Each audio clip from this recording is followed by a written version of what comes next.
What's your score there, Charlie? Over. Roger, Charlie. It's looking like I'm coming up on a perfect score.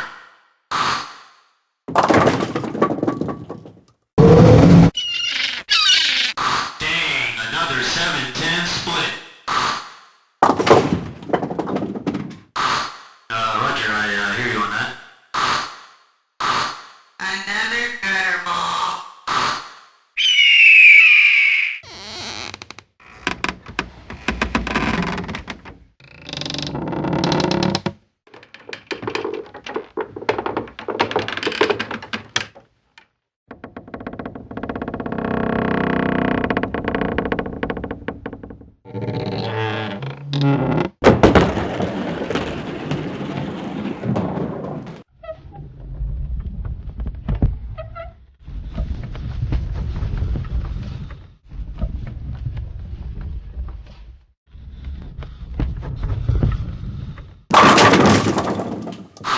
Sounds like you need a bigger ball.